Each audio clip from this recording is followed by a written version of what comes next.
Assalamualaikum warahmatullahi wabarakatuh.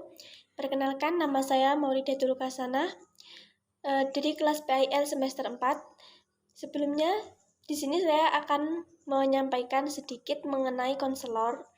Video ini dibuat untuk memenuhi tugas bimbingan dan konseling.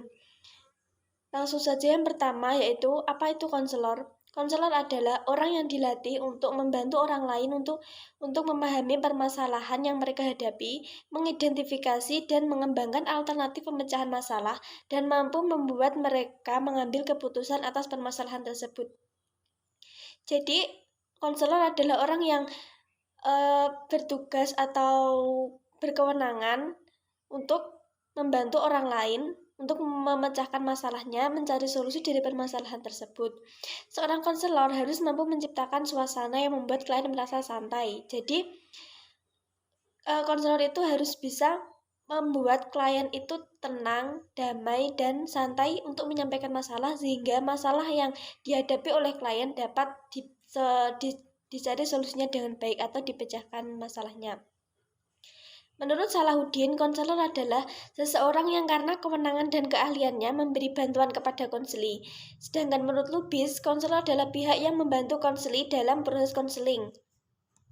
Nah, selanjutnya Rogers mengatakan bahwa konselor harus memiliki kepribadian yang lebih daripada teknik konseling itu sendiri.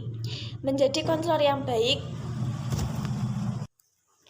yaitu konselor permasalahan yang dihadapi serta mengetahui seberapa berpengaruhnya edukasi yang telah disampaikan.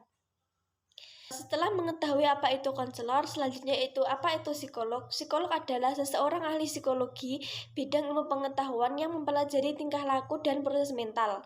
Namun di Indonesia, psikolog merujuk pada seseorang praktisi psikolog yang telah menempuh pendidikan profesi psikologi.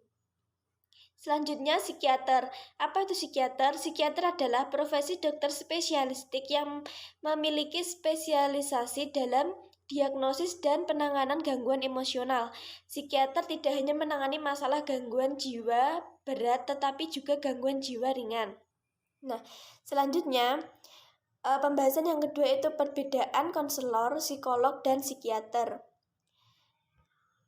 Setelah mengetahui pengertian dari konselor, psikolog, dan psikiater, perbedaan tenaga psikiater lebih ditekankan pada pendidikan medis yang dibangun di lingkungan kedokteran, sedangkan psikolog ditekankan pada pendidikan dan pendidikan spesidagogis, artinya pendidikan yang untuk menyiapkan tenaga konselor yang mampu memberikan pelayanan psikologis dalam suasana pedagogis pada pengaturan persekolahan maupun luar sekolah dalam konteks kultur, nilai, dan religi yang diyakini konsel dan konselor.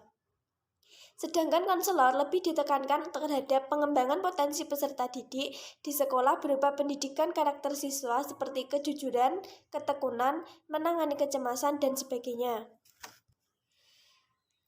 Sedangkan dilihat dari masalahnya, psikiater menangani masalah yang berhubungan dengan kondisi emosional yang lebih berat, sedangkan psikolog menangani masalah yang ringan seperti kecemasan, stres ringan, depresi, konflik, ketergantungan, dan frustasi. Jika konselor membantu konseli dalam masalah pengembangan potensi atau kebutuhan peserta didik, baik secara profesional, sosial, pendidikan, maupun vokasional, dan mendorong konseli untuk mencapai perkembangan secara optimal. Pembahasan yang ketiga yaitu kualitas pribadi konselor. Beberapa penelitian pakar konseling mengemukakan bahwa keefektifan konselor banyak ditentukan oleh kualitas pribadinya.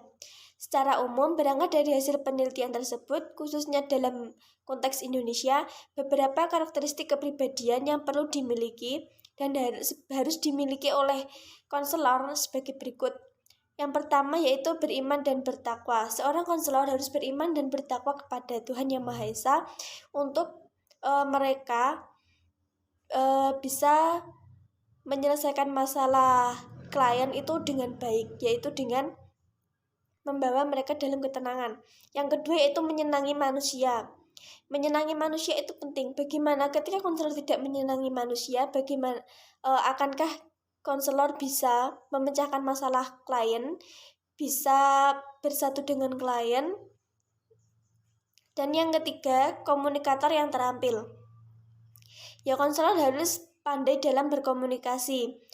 Fungsinya untuk mereka mencari tahu bagaimana permasalahan yang dihadapi oleh klien, mungkin dengan wawancara atau dengan mencari tahu permasalahan tersebut bukan hanya dari klien, melainkan dari orang-orang sekitar.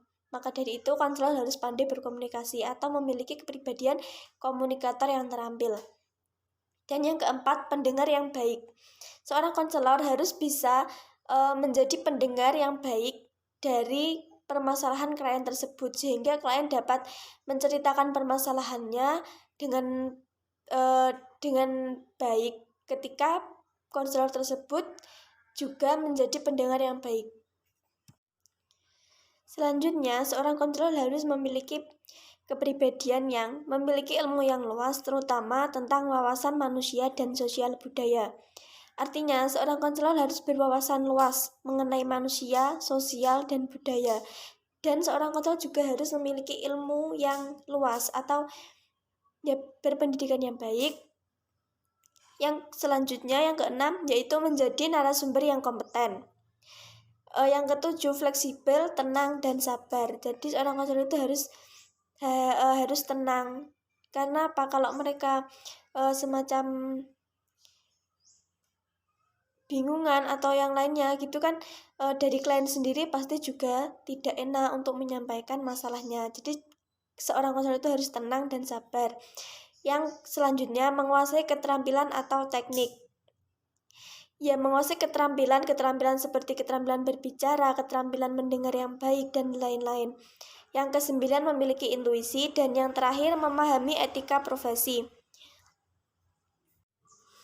Pembahasan yang selanjutnya yaitu mengenai kompetensi profesional konselor. Sementara itu, menurut ABKIN, Asosiasi Profesi Bimbingan Konseling Indonesia, merumuskan bahwa salah satu komponen standar kompetensi harus dijiwai dan dimiliki oleh konselor adalah mengembangkan pribadi profesionalitas secara berkelanjutan, yang di dalamnya meliputi 1.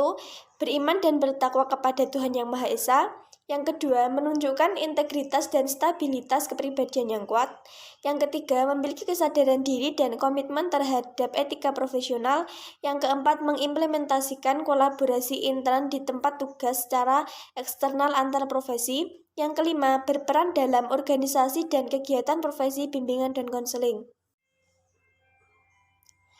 Mengenai kompetensi profesional konselor, ada pendapat menurut Permendiknas nomor 27 tahun 2008 dalam kompetensi profesional konselor bahwa konselor harus menguasai konsep dan praksis asesmen untuk memahami kondisi, kebutuhan, dan masalah konseling. Yang kedua, menguasai kerangka teoritik dan praksis bimbingan dan konseling. Yang ketiga, merancang program bimbingan dan konseling. Yang keempat, mengimplementasikan program bimbingan dan konseling komprehensif.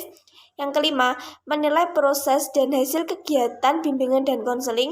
Yang keenam, memiliki kesadaran dan komitmen terhadap etika profesional. Dan yang terakhir, menguasai konsep dan praksis penelitian dalam bimbingan dan konseling. Mungkin hanya itu yang dapat saya sampaikan.